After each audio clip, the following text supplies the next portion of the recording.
Polytechnic ইনস্টিটিউটের craft ইনস্ট্রাক্টরদের পদোন্নতি মামলার রায় বাতিলের দাবিতে হাইকোর্টের সামনে অবস্থান কর্মসূচি পালন করছেন সরকারি বেসরকারি পলিটেকনিক ইনস্টিটিউটের শিক্ষার্থীরা।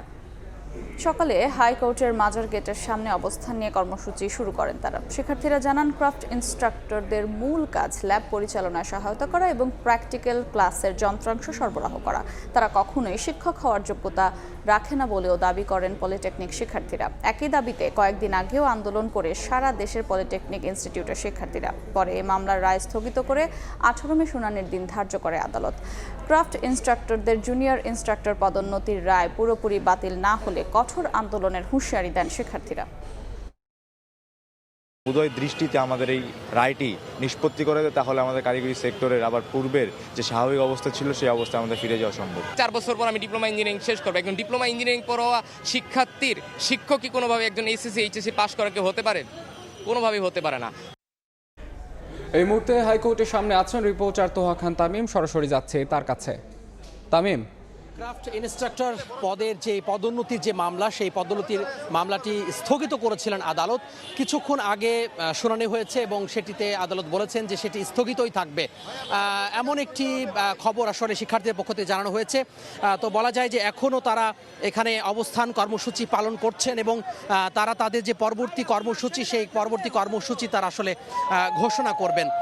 এখনো পর্যন্ত আমরা লক্ষ্য করছি যে শিক্ষার্থী যারা প্রতিনিধি রয়েছেন তারা ভেতরে গিয়েছিলেন অ্যানেক্স ভবনে, হাইকোর্টের অ্যানেক্স ভবনে সেই মামলাটির যে শুনানি, সেই শুনানি ছিল এবং সেটি স্থগিতই থাকবে, অর্থাৎ আগের যে আদেশ, সেই আগের আদেশই বহাল থাকলো বলে শিক্ষার্থীদের পক্ষ থেকে জানানো হয়েছে। এবং শিক্ষার্থীরা এখন আনুষ্ঠানিকভাবে তাদের যে কর্মসূচি, সেই কর্মসূচি ঘোষণা করবেন। এবং আমরা লক্ষ্য করছি যে সকাল থেকেই তাদের যে অবস্থান, সেই অবস্থান কর্মসূচি তারা অনড় রয়েছে এবং সেই অবস্থান, অর্থাৎ যে মৌন অবস্থান, সেই মৌন অবস্থান তারা অনড় রেখেছেন। এবং এখন তারা তাদের পক্ষ থেকে আসলে আনুষ্ঠানিকভাবে যে কর্মসূচি, সেই কর্মসূচি ঘোষণা করা হচ্ছে। আমরা এখন সরাসরি শিক্ষার্থীদের যে কর্মসূচি ঘোষণা করছে সেই কর্মসূচিতে চলে যাব।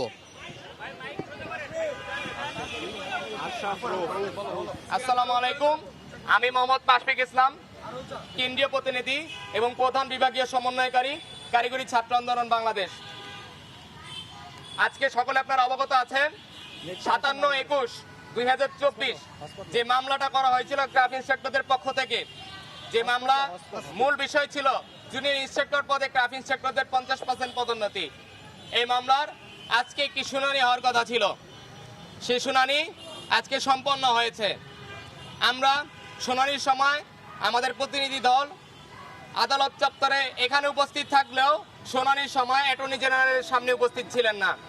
শুনানি পরবর্তী সময় অতিরিক্ত অ্যাটর্নি জেনারেলের কাছে কারিগরি ছাত্র আন্দোলন বাংলাদেশের 3 জন প্রতিনিধি এবং অধিদপ্তরে যিনি আইন কর্মকর্তা এবং বাংলাদেশ পলিটেকনিক শিক্ষক পরিষদের যিনি সভাপতি ছিলেন স্যার, উনি উপস্থিত ছিলেন। অ্যাটর্নি জেনারেল মহোদয়ের কাছে আমরা জানতে চেয়েছিলাম যে আজকের শুনানি কি হয়েছে। আজকের শুনানি যখন বিষয়টা আমরা জানতে চাই, তখন তিনি বলেন যে আইনি ভাষায় যেভাবে বলা দরকার ছিল তিনি বলেছেন, কিন্তু পরবর্তীতে আমরা শিক্ষার্থীরা আবার তাকে বলি, স্যার আমরা শিক্ষার্থী, আমরা আইনি ভাষা বুঝি না, আমাদেরকে একটু সহজভাবে বলেন। আমি জিজ্ঞেস করেছিলাম, স্যার তাহলে পূর্বের যে স্থগিতাদেশ, অর্থাৎ ক্রাফট ইনস্ট্রাক্টরদের জুনিয়র ইনস্ট্রাক্টর পদে পদোন্নতির যে স্থগিতাদেশ আছে, সেই রায়ের যে স্থগিতাদেশ ওটা কি বহাল রয়েছে? স্যার এই বিষয়টা কনফার্ম করেছে যে স্থগিতাদেশ বহাল রয়েছে। তারপর আমরা জিজ্ঞেস করি তাহলে বর্তমানে ফলাফল কি, তখন স্যার বলেছে এই মামলার আবারও শুনানি চাওয়া হয়েছে। অর্থাৎ শুনানি কখন হবে এই বিষয়টা কোনো নিশ্চিত নয়, এই বছরও হতে পারে, পরবর্তী বছরও হতে পারে। পলিটেকনিক ইনস্টিটিউট শিক্ষার্থীদের দাবির কথা শুনতে সরাসরি যুক্ত ছিলাম হাইকোর্ট থেকে।